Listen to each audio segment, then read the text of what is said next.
Hi, first graders, it's Miss Quinlan. I'm excited to see you today. I'm going to give everybody a few minutes to log in and get ready. The only thing you need today is a paper and pencil, just like you did yesterday. I loved getting your pictures of your onomatopoeias that you heard at your house while you were learning at home. I saw people heard their dogs barking and their parents clicking on their computers and some people talking on the phone. So it was really cool to see that you were able to use those words and make up some sounds that you could hear at your house. Hi, Emerson. How are you? All right, does everybody have a paper and a pencil? We're going to learn some new words today, just like we would do at school. I don't have the cards that we have at school, but I made some, and so we should be able to learn them just the way that we normally would. The first word we're going to learn today is the word kinds. Can you say the word kinds? Kinds. If you take it off, the S off, you can use it to write the word kind. You would use this word to talk about something that has different versions or different varieties. Like there are many kinds of cereal, or there are many different kinds of candy bars. Let's listen to the sounds in kinds. Ready? K, I, N, D, Z. Kinds. What do you notice about the letters and sounds? Yeah, I hear I saying its own name, I. And I hear S saying the Z sound. We know that sometimes an S sounds like a Z at the end of the word. Hi, Will. Very good. Can you think of a sentence that you could use the word kinds in? Could say it out loud. Maybe you have many kinds of video games or many different kinds of I bought lots of different kinds of pastas to eat at my house. Kinds. All right, this word is the word ready. Can you say that word? Ready. It's spelled R-E-A-D-Y. I know they look kind of silly, but I had to write them backwards. Let's say the sounds in ready. Ready? D-E. Ready. Hi, Jose. Ready. Ready to say them with me? D-E. Ready. What do you notice about what the letters are saying in this word? Yeah, E-A is saying the sound like in bread. If we cover up the Y and add a B, we have the word bread. Hi, Nella.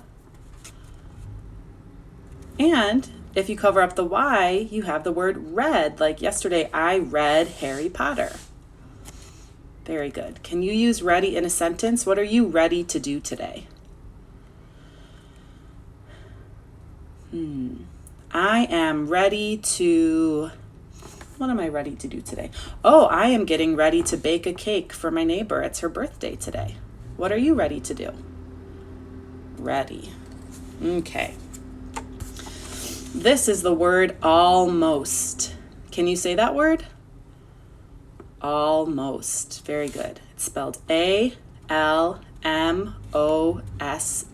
Almost. Let's see if we can say the sounds. Ready? Al, a, ul, o, st. Almost. This is such a great word because all of the letters are saying the right sound. We don't usually get those. We usually have a lot of rule breakers when we learn our sight words. Very good. Can you use almost in a sentence? What is it almost time for? Maybe it's almost time for a snack, or maybe it's almost time to play. For me, it's almost time to go to a meeting with Mrs. Cargis in just about an hour or so. Almost. Very good. And the last word we're going to practice today is the word warms. Can you say that word? Warms. Very good. If I take off the S, it's the word warm, like the opposite of cool is warm. In the spring, the temperature warms up. Good. Let's say the sounds in warms. Ready? Go. W, or, z, warms. Your turn. Ready? Go. What do you notice about the letters and sounds in this word? Something tricky's happening. Did you hear it? Yeah, the AR, we know AR usually says R, it's like that pirate sound, right? But in this word, I really hear the OR sound, or, orms. That's why we have to practice these sight words, because a lot of them just don't follow the rules. So this sounds like warms, but it's spelled with an A. Good. Now I'm going to show them on the screen and see if you can read them out loud. Ready?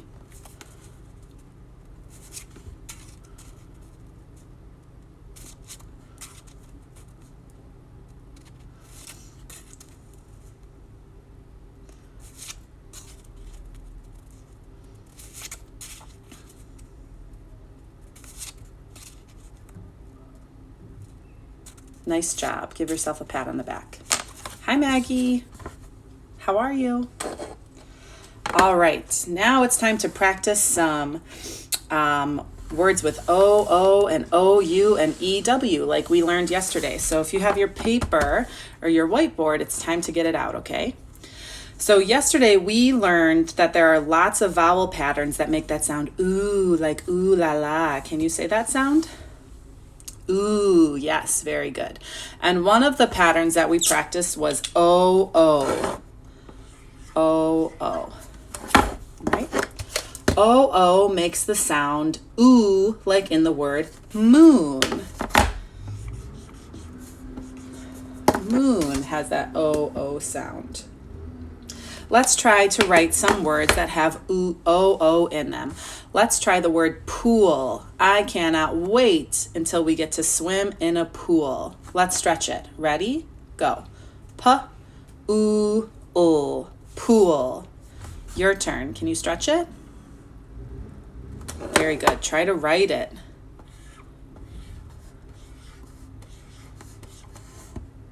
You got it?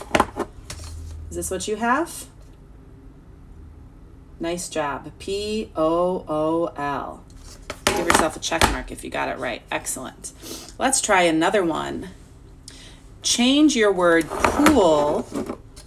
See if you can change pool to the word cool. Cool. It is a cool day outside. The temperature is not very warm. How can you change pool into cool? If you have an eraser, you can erase it. If you don't, just write the new word underneath. How do I change it? That's right. I take off the P and change it to a C. Cool. Very good. Let's try another one. Let's try the word mood. Mood. Are you in a good mood or a bad mood today? Let's try the word mood. Ready? Go. Ooh-d, mood. Can you write it?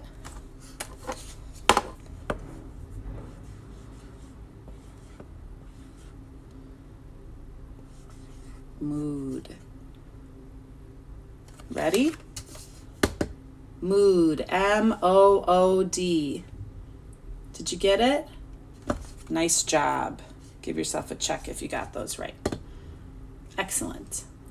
Let's try another pattern. We also learned that OU makes the sound ooh. Both OU and OO are patterns you use when you hear the sound in the middle of the word. So like in moon, ooh is right in the middle. And in the word soup, ooh is right in the middle too. But instead of using an OO, we use an OU. Let's say the sounds in soup. Ready? Go. S. Ooh, p, soup. Can you stretch it? Good job. So what I hear in soup, oh, S is always tricky for me when I have to write it backwards.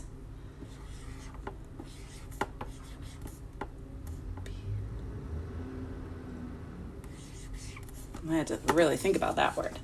You ready for soup? There it is. S-O-U-P.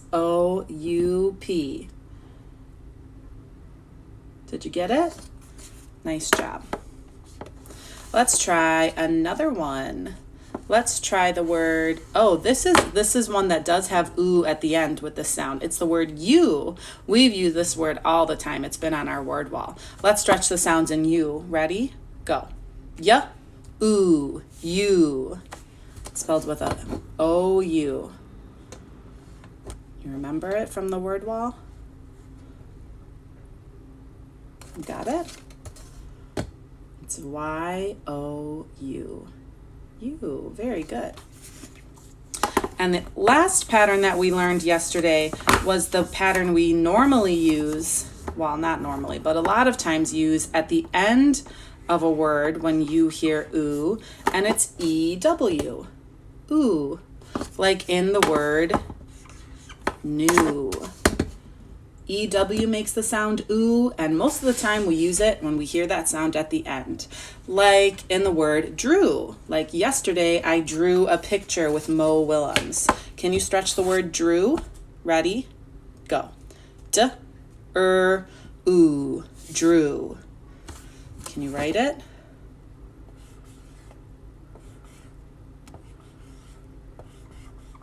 Drew. You ready? D-R-E-W. Did you get it? Nice job. Let's try one more. Let's try the word through. Through. I threw the ball over to my brother. Through. Let's stretch it. Ready? Go. Ooh, through. Your turn to stretch it. After you stretch it, see if you can get all the sounds. Think of that H brother at the beginning.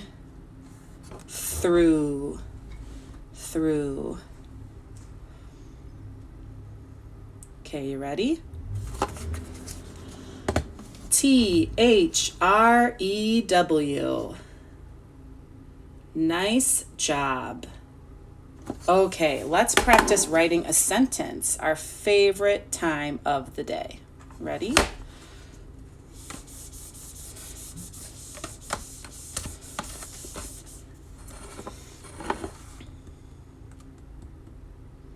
Okay, ready? So I've been thinking about the people working next door, and I thought we could write a sentence about them. The sentence that we're going to write is, the crew will stay cool in the shade. The crew will stay cool in the shade. Luckily, it is shady today, so they're probably nice and cool. They're not getting too hot. Hi, Nala, love you too. Thanks for the message. Okay, ready? The crew, like the word new. The crew will. The crew will stay. You can use the word day to help you spell stay. The crew will stay cool. You can use moon to help you spell cool. The crew will stay cool in the, those are two words we know in a snap, right? The crew will stay cool in the shade. Think about stretching that word into getting all of the sounds, and thinking about what you need to do to that word to make the A say its own name, A. Right? Let me say it one more time. The crew will stay cool in the shade. When you finish, you can draw a picture. A crew could be a group of people working on something, or it could be like a team or any group of people. Sometimes I call my group of friends my crew. So you could be with your friends on a hot sunny day, staying cool in the shade, or maybe it's a group of people working on a building like across the street, or maybe it's a team working together. Okay, I'm gonna write my sentence while you finish up yours, okay?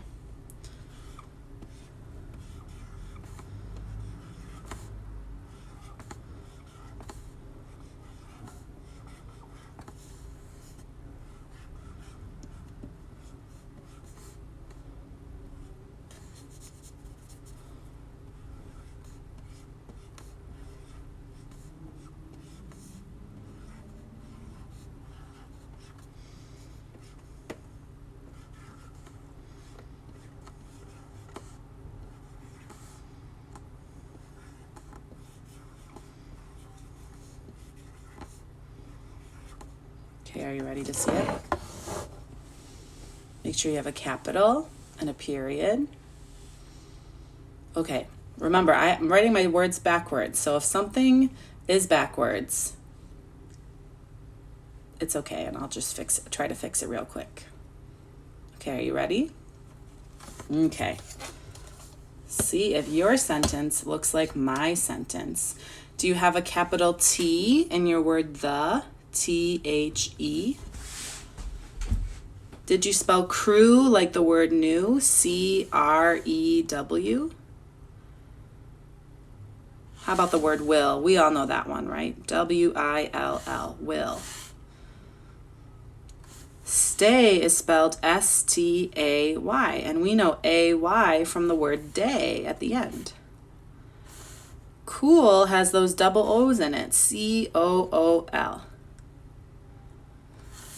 In we can spell in a snap. The we can spell in a snap. And shade, shade, shade. And we need that magic E for the A to say its own name.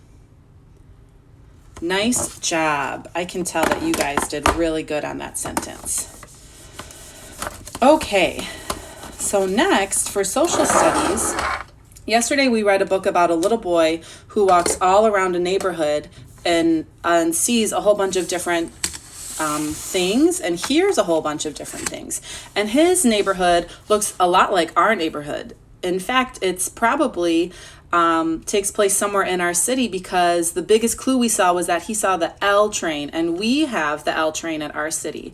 So the places he went to looks like a lot of the places that we might go to. But over the next couple of days, I'm going to show you houses and places that people live all around the world.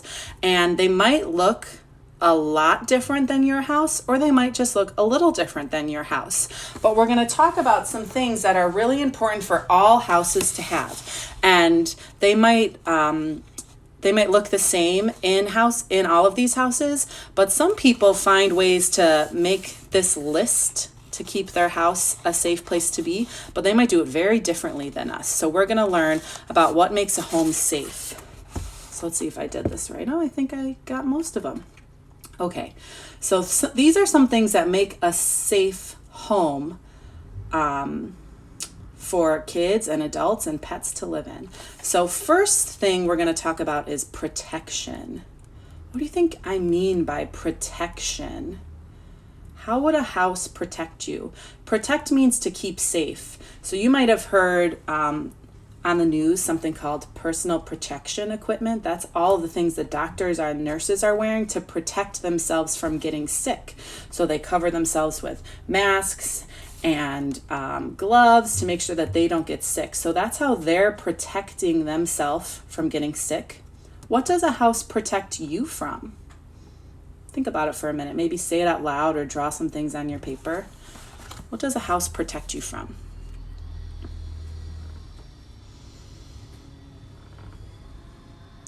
Well, I'm sitting very close to one of my windows right now, and I can see that my house is protecting me from the weather. It's raining a little bit outside. It's not raining hard, but there's definitely water on my windows, and if I didn't have those windows, it would be on me, and I would probably get pretty cold. And it's also not very warm outside, so my house is protecting me from the cold weather. What else could it protect you from besides just the weather? Has anyone ever had a bird fly into one of their windows? That used to happen at my house all the time when I was growing up. We lived near the woods, and we had these big windows, and birds would fly into the windows all the time, thinking that they could fly right through. So our houses also protect us from animals that we don't want in our house with us. Sometimes we choose to have animals live inside with us, like pets, but there are lots of animals that we wouldn't want to live inside with us.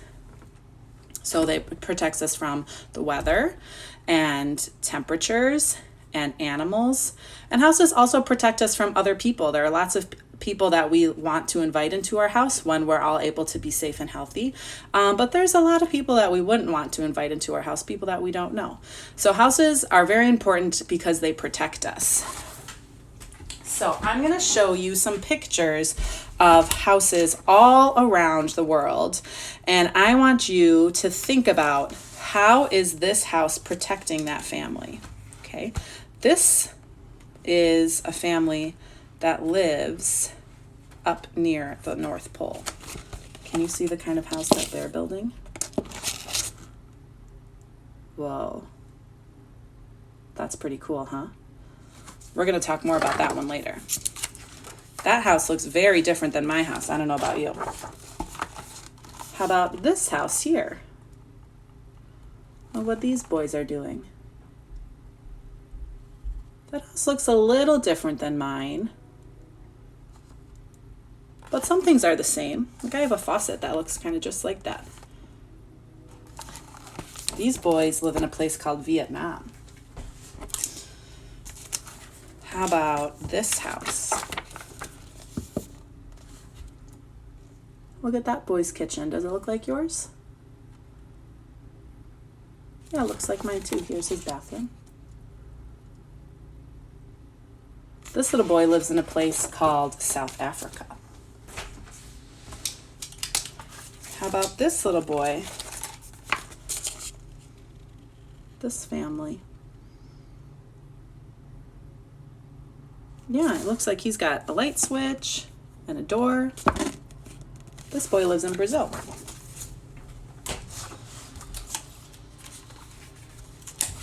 Here's a little girl who lives in Russia. So far I've seen a lot of houses that look similar to mine, and some houses, and one house that looks very different. How about this house?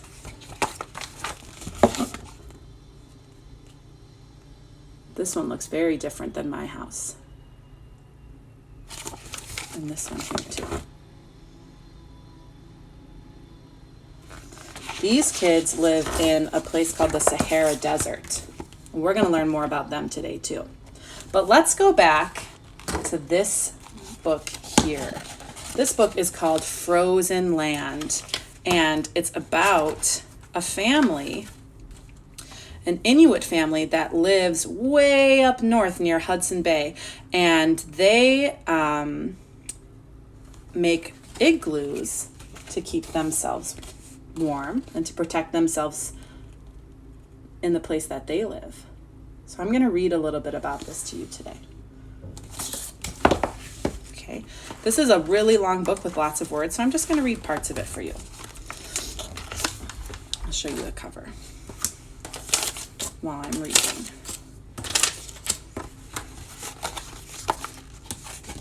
Ready? The Inuit, known as the caribou hunters, live near the shores of the Hudson Bay. Throughout most of the year, their land is covered with snow. When these people travel and hunt along the frozen shores and across the windy plains, they live in igloos, round houses made of blocks of snow. When the ice breaks up and melts for a short time in the warm months, they live in tents made of caribou hide. Long ago, they depend on the caribou for survival and waiting for their annual migration to hunt them. A caribou, let's see if I can find a picture in here, is, oh, here's some. Can you see this? They're kind of small. They're kind of like a really big deer, almost like a reindeer. So what I heard is that in all of the pictures, I'm just seeing ice, ice, ice, snow and ice, snow and ice. And what I heard in the beginning is that the Inuit people travel from place to place so that they can hunt. And when it's really cold, they have to move to where they can fish. So they have to move their houses from place to place. So they don't live in a house like my house always stays in one place. They have to move their house. And so if you have to move your house from place to place to find things to eat, the best thing to make your house out of is the only thing that's around, which is the ice. So let's learn a little bit about how they make these igloos. Are you ready? Now, the names of our Inuit friends are really long. You see how many letters are in that name? And they're not names that I'm used to pronouncing, so I'm going to do my best. But they're really long. Ready? Kenilogak's father teaches her how to make an igloo. As he stacks the ice blocks, he shows her how to shave the snow off the edges of the block. Mother and Aratak shovel loose snow onto the sides of the igloo. This closes up the small spaces between the blocks and keeps out the wind. And I'm watching the crew across the street doing the same thing with bricks. Have you ever seen someone lay bricks? First they put this kind of like, it's like glue for bricks. It's called mortar. First they put the mortar on and then they stick the brick on. And then they put some on the side and then they put some on the other side and they stick it together. And then they scrape off the extra, and that's what keeps the bricks together so that they're sturdy. It also keeps anything from coming through the cracks like the wind.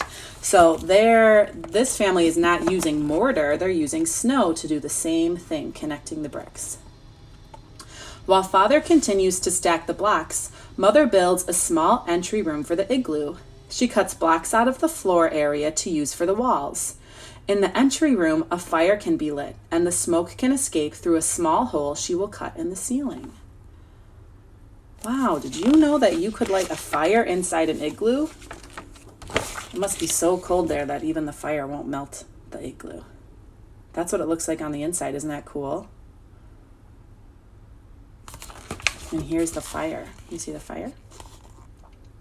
So this page is about the roof. I'm going to read it to you. The most difficult part of the igloo is closing the roof. When cut, the edges of the blocks must be angled to fit together and support each other. It only takes about an hour for the family working together to build an igloo. I don't think if I was building my first igloo, it would take me only an hour. I think it would take me a long time. I bet that they can make it in an hour because they've built lots and lots of igloos and they've practiced. Now let's read about the fire. Ready? When the igloo is ready, Kenalogak gathers twigs for a fire to make tea. But she does not go far to dig under the snow for the twigs. The land is covered by low clouds, and if she wanders too far, she will not be able to see the igloo and might lose her way. Why might she have a hard time seeing the igloo? Here there's blue skies, but imagine if it was cloudy like it is today, pretty gray. Why might she have a hard time finding the igloo? Yeah, it would all blend in. If the sky was the same color as the snow, it'd be really hard to pick out the igloo, especially when everything around you is snow. So she has to be very careful not to go too far so she doesn't lose track of where she is. So this family lives in a frozen land way up north near the North Pole. And this family lives in a place called the Sahara Desert. It's on the continent of Africa. And a desert is a very dry and very hot place, almost the opposite of a place like this. But even though their weather is the opposite, there's something that's similar about these families, something that's the same. So I'm going to read you about this family, and I want you to hear what's the same about this family and this family. Here's a picture of what the desert looks like. See, very dry and brown. Okay. The Tuareg live in the middle of a dry, hot land called the Sahara, the largest desert on earth. They make simple, portable homes out of dried grasses and camel leather so that they can easily travel from place to place to find water. Because they move so often, they are called nomads. And when they travel with their camels carrying the few items they own, they are called a caravan. Sometimes the Tuareg makes long journeys called trade caravans, traveling great distances across the desert to exchange some items as salt and dates with other people for items that they, to exchange such items as salts and dates with other people for items they need but cannot find in the Sahara. What did you hear that was the same about this family? They also travel from place to place, right? This family was traveling from place to place to find food, and this family travels from place to place to find water. So what do you think their house might look like if they also have to travel from place to place? Is their house going to look like my house and your house that stays in one place? Or might it look like something different? What do you think it's going to look like? Let's see. Their houses look more like this. You see? They use straw and hay and some wood to build a house. Now, I know the Three Little Pigs, and I know that a house made of straw and a house made of sticks is not very sturdy, and a house made of bricks is much sturdier. So why do you think that they have to build their houses this way, even though it's not the sturdiest thing you can build a house of? Yeah, because they have to move, right? Water is also very important for people, and they don't live in a place where they can turn on the sink and the water just comes flowing out. They have to go find the water, and especially when you live in a desert, it can be hard to find, so they have to move from place to place. So they can't be carrying bricks from place to place. That would be way too heavy.